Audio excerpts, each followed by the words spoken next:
Eliezer, boa tarde, seja bem-vindo. Olá, boa tarde, Lívio Galeno, uma ótima tarde aos telespectadores ligados no Dia News. O prefeito Firmino Filho esteve ao vivo por boa parte da manhã de hoje, falando o quê? Trazendo para a população de Teresina, através da imprensa, o resultado da 14ª etapa de pesquisa sorológica para a Covid-19 realizada no município de Teresina, no período de 17 a 19 de julho. Na mesma sistemática metodologia, 900 entrevistas no final de semana, 300 na sexta, 300 no sábado e 300 no domingo.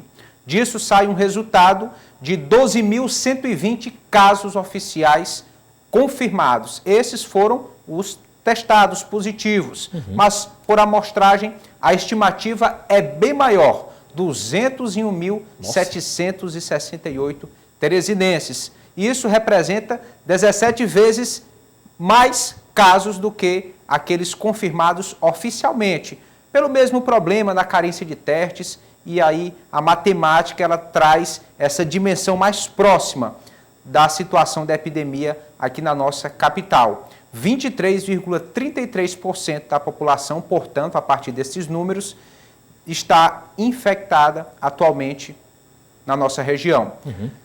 93.230 teresinenses são considerados imunizados, porque testaram o IgG positivo, já é a fase em que se identificam anticorpos contra o coronavírus no organismo humano.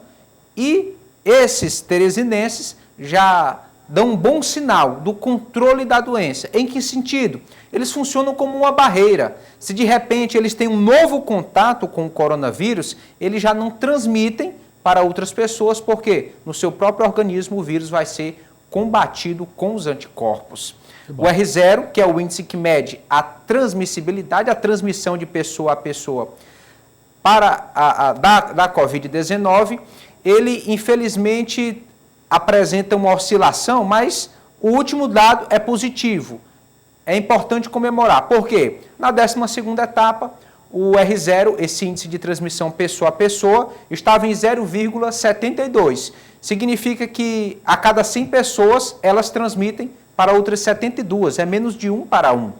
Na etapa de número 13, fechou em 1,14, ou seja, já é superior a 1, o que não é bom. A tentativa é reduzir. E agora, na 14ª etapa, este número é um dos menores registrados até agora, 0,66. Que bom. Então, a cada grupo de 100 teresinenses, a transmissão só tem ido para outros 66. Vamos zerar. A expectativa é reduzir ao máximo possível para declinar a curva. A curva tem se mantido estável, mas o objetivo é reduzir os casos. Por zona, na Zona Leste estão 33% dos casos testados positivos para a Covid-19 em Teresina. Na Zona Norte estão 24%, na Zona Sudeste 5% e na Zona Sul 38%. Um comportamento bem variante semana a semana, isso é considerado natural dentro das pesquisas. Por sexo, 67% dos casos estão concentrados na população feminina da capital, 67% dos novos infectados são do sexo feminino e 33%, portanto, do sexo masculino. A faixa etária mais atingida é a de 35 a 44 anos aqui na capital. Olha, 29% dos infectados estão dentro dessa faixa etária e eles representam apenas 15% da população. Então, a concentração dos casos acaba sendo muito grande. Por ocupação, os profissionais liberais e autônomos são e continuam sendo, na verdade, os mais infectados. São 21% da população teresinense e 38% dos casos contaminados. Fatores de risco associados à Covid-19, em 14,15% dos entrevistados, eles já confessaram o histórico de pressão alta, 7,91% têm obesidade e 6,10% convivem com a diabetes. Olha só. Sintomas mais recorrentes, dor de cabeça apareceu em 40% dos casos, coriza 38%, ausência de gosto e cheiro 37%. Essa constatação tem se mantido também, esses sintomas são bastante recorrentes. Leitos de enfermaria, olha a situação dos leitos de enfermaria atualmente na capital, aqueles que são destinados exclusivamente para pacientes que estão em tratamento contra a Covid. Ao todo, rede pública e privada são 626, 72,84% estão ocupados, percentual já acima da margem de segurança colocada pela OMS. Leitos de UTI Covid, exclusivo para os casos mais graves da doença, ao todo são 318, 76,73% estão ocupados. Faixa etária com mais óbitos a partir de 55 anos. Então, as pessoas consideradas de uma idade mais avançada são as que mais chegam a óbito quando contaminadas pelo coronavírus, especialmente depois dos 70. Quando é colocada a idade, a faixa acima de 70 anos, esse percentual ele é mais preocupante ainda. Percentual de isolamento social, abaixo de 50%. Caindo infelizmente, sempre, caindo, apesar do lockdown, dos lockdowns, na verdade, sempre aos finais de semana, estarem sendo positivos, de certa forma, mas, de uma maneira geral, quando se olha o comportamento durante 7 dias, o isolamento social tem caído. Pela movimentação dos veículos, pelo rastreamento de celulares, a Prefeitura tem acompanhado essa queda no isolamento, de certa forma esperada, pela liberação de algumas atividades econômicas. O prefeito Firmino Filho ele demonstrou uma preocupação especial com os casos do interior do estado. Trouxe até dados relativos à concentração dos casos na região norte do estado e no município de Água Branca, região do Médio Parnaíba piauiense. Uma demanda que acaba represando, se concentrando aqui no município de Teresina. É como se o prefeito quisesse deixar claro que o seu papel aqui na capital tem sido tomado da melhor forma possível, mas os resultados não são melhores. Por quê? Porque chega demanda do interior do estado. E, diante disso, o prefeito Firmino Filho alertou para a possibilidade de um novo congelamento das fases de reabertura econômica. Vamos ouvi-lo. Vamos lá. Aí nós tínhamos 2 semanas de queda e era esperado que essa queda continuasse. Então, houve uma reversão na semana passada. Esse dado de óbitos, ele não está batendo com os outros dados tanto de síndrome gripais quanto de síndrome respiratória aguda grave. Nesses outros 2 parâmetros, na verdade, nós tivemos 2 quedas pequenas, mas quedas existentes na semana passada. Então, a gente tem que esperar um pouco essa semana para saber se foi algum outro fator.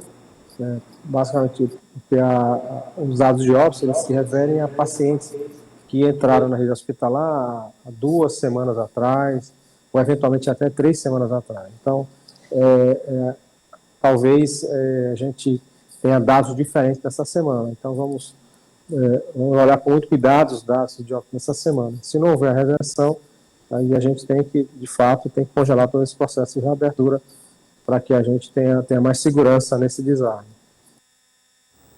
Não é a primeira vez que o prefeito afirma isso. Não, e já colocou em prática. Nós lembramos do congelamento na primeira fase de reabertura, sim, porque lojas não autorizadas resolveram abrir as portas no centro comercial de Teresina. Então, o total de óbitos vai continuar sendo visualizado, acompanhado. Se for necessário, o prefeito recua naturalmente nesse processo de reabertura econômica. Isso é bom. O prefeito de Teresina, Firmino Filho, também foi destaque através de suas ações de gestão dessa crise da pandemia do novo coronavírus na Câmara Municipal de Vereadores. Eliezer? Correto. Parte da sessão plenária desta quarta-feira na Câmara Municipal de Teresina foi tomada por uma discussão acerca da transparência dos gastos da Prefeitura em ações de combate à pandemia. Vereadores denunciaram falta de clareza nas informações publicadas. Para vereadores da bancada de oposição que integram a comissão que fiscaliza os gastos da Prefeitura no combate à Covid-19, falta transparência na prestação de contas do Poder Executivo, o que fere a Lei de Acesso à Informação. São informações que elas não são esmiuçadas, não são especificadas. Então aqui, artigo 2, as informações sobre contratos, parcerias, doações, comodatos e cooperações devem ser sempre disponibilizadas com os valores unitários dos objetos, valor total, nome completo, razão social, número de CPF ou CNPJ, data da assinatura e prazo de vigência. Coisas que a gente não encontra no formato atual. A base do prefeito contesta a avaliação de falta de clareza nos dados. O recurso está aí, deu entrada no sistema, deu entrada no portal da transparência e está sendo investido na área da saúde do município no momento certo sendo prestado conta. E prestação de conta vai para o Tribunal de Contas, vem para essa casa aqui, vem para essa casa, e eu não vejo esse alarde todo quando se vem prestação de conta, quando se vem próprios secretários vindo discutir, sendo chamados por pares aqui da nossa casa, eu não vejo essa sensibilidade toda. É por isso que eu sempre bato a mesma tecla. Eu acho que isso é querer jogar a situação em cima do que está acontecendo aqui, não só na nossa cidade, mas no nosso estado, no nosso país. Para a oposição, está faltando esclarecimentos para a situação, está mais de uma vez politizando a questão da pandemia, da gestão da pandemia aqui no município de Teresina.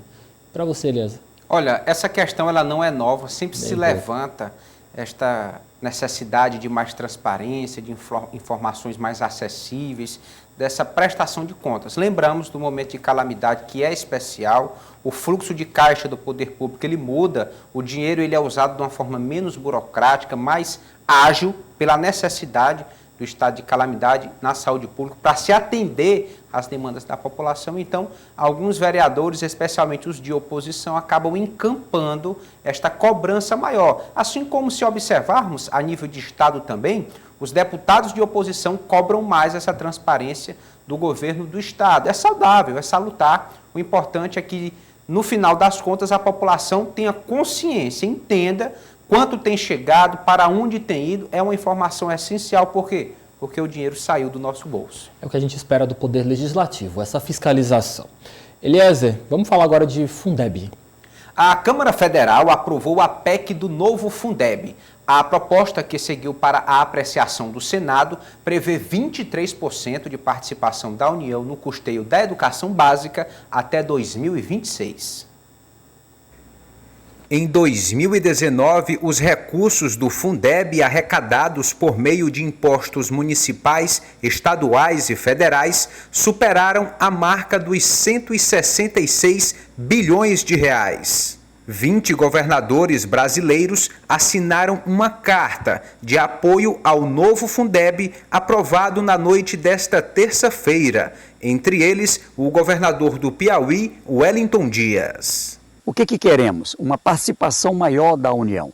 E aí, na pactuação, junto ao Congresso Nacional, a meta é de chegar a algo em torno de 15% a 20% de aumento. Isso em 6 parcelas, em 6 anos, 21 até 2026.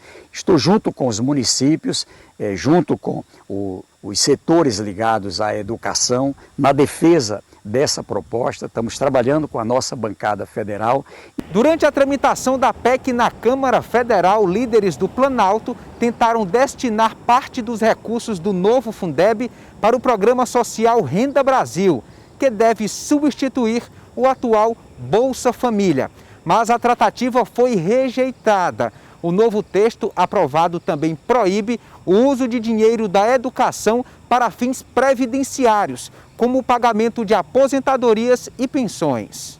Previdência, a área da folha dos ativos, a política da educação é outra política. Parlamentares comemoram a aprovação do texto relatado pela deputada Dorinha Seabra do DEM do Tocantins, mas ao mesmo tempo reconhecem desafios para a garantia da educação pública de qualidade. Das próximas vezes que formos tratar do assunto, não será para renovar sob a pressão do tempo como agora. Nós discutiremos para avaliar os resultados obtidos e para enfrentar os grandes desafios que restam na área da educação, como, por exemplo, universalizar a educação infantil, pois é enorme a exclusão das nossas crianças de 0 a 3 anos em relação ao ensino infantil. Outro grande desafio, aumentar o tempo de permanência das crianças e adolescentes na escola. 4 horas e meia por dia não garante uma formação integral como precisa ser. Mais recursos para educação garantidos. Sim, educação básica, que a princípio é uma obrigação de estados e municípios, mas há necessidade de compactuação, pelo menos para complementar os recursos da educação a nível médio, fundamental, básico, infantil, enfim. Esses níveis de aprendizagem, eles precisam ser contemplados em toda a rede pública do país, e aí entra a União para garantir que a estrutura mínima, as condições mínimas sejam dadas à população necessitada. Já que a gente está falando desse relacionamento do Estado do Piauí com a União, vamos falar agora, Eliezer, de um assunto de nosso interesse, reforma tributária.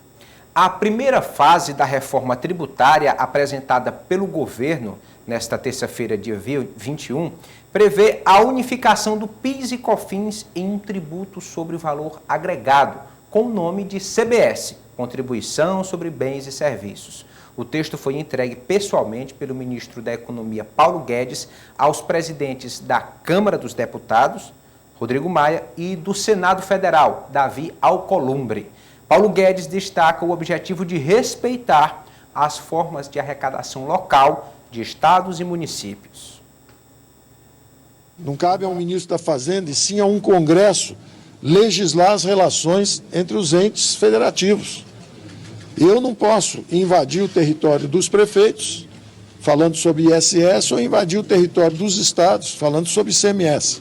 Então, em sinal de respeito, nós oferecemos uma proposta técnica do IVA, mas com apoio total ao que está estipulado na 45, que busca o acoplamento desses impostos. Nós apoiamos o acoplamento, nós apenas respeitamos, pode ser que haja estados que queiram acoplar, estados que não. E aí cabe ao Congresso dizer se vai legislar para todos ou não, ou deixar essa independência valendo. A tributária é sempre muito desejada nos pleitos, muito discutida, principalmente nos pleitos que elegem os nossos representantes. Eliezer, é um passo concreto para que isso aconteça. Correto, Olívio. É uma discussão que sempre vem à tona, tem sido uma bandeira do presidente Bolsonaro, assim como foi a reforma da Previdência, fazer também uma reforma tributária, tentar desburocratizar esse processo de arrecadação, simplificar, dar mais transparência da forma de arrecadação e destinação dos recursos públicos também, unificar, enfim, respeitando as liberdades e necessidades de arrecadação da União, dos estados e dos municípios. Então, muitos debates devem acontecer nesse sentido, propostas apresentadas, até se finalizar um texto que venha a ser o mais consensual possível. Na manhã de hoje, para encerrar o nosso quadro, o presidente Jair Bolsonaro deu detalhes sobre o quadro de saúde dele. É importante lembrarmos que o presidente se trata contra a Covid-19. Correto. E diante dessa situação, o presidente Bolsonaro cancelou sua visita ao Piauí, marcada para amanhã. O presidente da República testou positivo para a Covid-19 no reteste realizado ontem. Bolsonaro tinha a previsão de viajar para o Piauí e para a Bahia essa semana. No Piauí, o chefe do Executivo deveria visitar o Parque Nacional da Serra da Capivara. Também existia a possibilidade de ele participar da entrega de uma adutora do Ministério do Desenvolvimento Regional em Campo Alegre de Lourdes, na Bahia. O presidente anunciou em 7 de julho que testou positivo para a Covid-19. Desde então, Bolsonaro está isolado no Palácio da Alvorada, residência oficial da presidência, de onde despacha, por videoconferência, com ministros e autoridades. Mas a imprensa nacional, Eliezer, o presidente Jair Bolsonaro já confirmou que assim que tiver sua saúde restabelecida e testar negativo para coronavírus, uma das primeiras agendas previstas é aqui no estado do Piauí. Não vai ser dessa vez que ele vai retornar ao nosso estado? Não, por enquanto, nos próximos dias não, mas já há essa intenção, esse planejamento para o presidente Bolsonaro estar no município de São Raimundo Nonato. Eliezer, obrigado. Boa tarde. Boa tarde, até amanhã. Política do dia.